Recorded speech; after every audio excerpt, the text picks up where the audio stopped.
আমি এভাবে করে করব না, আমি কয়েকবারই বলেছি। আপনাদের থেকে আমাকে 10টা ক্রিটিসিজমও শুনতে হয়, I am okay with it. অন্তর্বর্তীকালীন দায়িত্বে ফারুক আহমেদ আয়োজন করেছেন। গেল বছর অক্টোবরে নির্বাচিত হয়ে প্রথম মিটিংয়ে বুলবুলও দিয়েছিলেন বিপিএল আয়োজনের ঘোষণা। তবে এর চেয়ে বেশি সময় পেয়েও এই টুর্নামেন্ট থেকে হাত গুটিয়ে নিয়েছেন তামিম ইকবাল। সংবাদ সম্মেলনে বিসিবি সভাপতি ব্যাখ্যা দিয়েছেন কেন নিয়েছেন এমন সিদ্ধান্ত। যে টুর্নামেন্ট আমার 20 কোটি টাকা লস হয়, যে টুর্নামেন্টে লাস্ট 2 বছরে 40 কোটি টাকা প্লাস মাইনাস লস হয়ে থাকে, আমার প্রায়োরিটি লিস্টে এই মুহূর্তে ওইটা না। পুরো জিনিসটাকে ফিক্স করা, ঠিক করে যে জিনিসটা যদি বিসিবিকে প্রফিট মেকিং কেমনে করতে পারি ওইটাকে করে তারপরে জিনিসটাকে আগানো। সেপ্টেম্বর মাসের মধ্যে আমার ড্রাফট করতে হবে, এই করতে হবে, সেই করতে হবে। এর মধ্যে যদি যে কোনো একটা টিম, যেরকম আমরা অতীতে দেখেছি, পুল আউট করলো বা কোনো কিছুতে কমপ্লেন্সে মিট করলো না, তখন আবার ওই বিসিবিকে অন করতে হবে। এই বিপিএল দিয়ে আর্থিকভাবে কিছুটা লাভবান হন জাতীয় দলের বাইরে থাকা ক্রিকেটাররা। তার উপর প্রেসিডেন্ট নিজেই হয়েছেন আইসিসির ফ্র্যাঞ্চাইজি লিগ কমিটির চেয়ারম্যান। তার দেশেই হচ্ছে না টুর্নামেন্ট।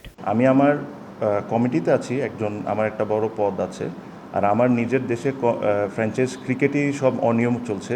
ওটা বেটার না এই স্টেপটা নেওয়া যে আমি এখন এটা আপাতত স্টপ করে পুরো জিনিসটাকে সুন্দর করে রিভাইভ করে নতুন করে ভালোভাবে করা শুরু। আমি যদি প্লেয়ার থাকতাম আমি ডিসঅ্যাপয়েন্টেড হইতাম, আমি এসে প্রেসিডেন্টের সাথে কথা বলতাম, আমি নিজেও বলেছি, because they will be a financial loss for them. ওই প্লেয়াররাও ডিসঅ্যাপয়েন্টমেন্টের সাথে they also agree to the fact যে জিনিসটাকে আমাদের সুন্দরভাবে করতে হবে। ফারুক বুলবুল আমলে গেল 2 আসরে বিপিএল এর একাধিক ফ্র্যাঞ্চাইজি সুনাম ক্ষুণ্ণ করেছে টুর্নামেন্টের। বুলবুলের সময় মহা আয়োজনে ফ্র্যাঞ্চাইজি দেয়া হলেও টুর্নামেন্ট শুরুর আগ মুহূর্তে সরে যায় মালিক পক্ষ।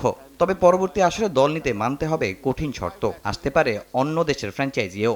লাস্ট বোর্ড যারা ছিলেন ওনাদের কাছে যদি ওই টাইমটা ওনারা পাইতেন, হয়তোবা ওনারা আরও জিনিসগুলো অনেক কিছু রিকভার করতে পারতেন। যে বিকজ অফ দ্য টাইম তো এত শর্ট ছিল যে এটা করতে হয়েছে, এ কারণে কিন্তু অনেকেই, আমি কোনো সময় মনে করি না যে কেউ ইচ্ছাকৃতভাবে জিনিসটাকে নষ্ট করছে, সিচুয়েশন জিনিসটাকে নষ্ট করে ফেলে। একটা ফ্র্যাঞ্চাইজি 4-5টা ফ্র্যাঞ্চাইজির মধ্যে টুর্নামেন্টের মধ্যে খেলছি, এরকম যদি কোনো ফ্র্যাঞ্চাইজি ইন্টারেস্টেড হয় বা আমরা তাদেরকে আনতে পারি, অটোমেটিকলি ক্রেডিবিলিটি গ্রোস, বিপিএলের ক্রেডিবিলিটি গ্রোস। বিদেশি ফ্র্যাঞ্চাইজ যদি বাংলাদেশে এসে টিম কিনে, জাস্ট এটা কিনা পর্যন্ত না, আমাদের নিয়মকানুন সব কিছু কি ফেভারেবল হয় কি হয় না, ওই জিনিসগুলোও আমাদেরকে বসে কমপ্লিটলি ক্লিয়ার একটা আইডিয়া আমাদের পেতে হবে। তবে আগামী বছর আদৌ বিপিএল হবে কিনা তা নিয়ে নির্দিষ্ট কোনো বার্তা দেননি তামিম ইকবাল।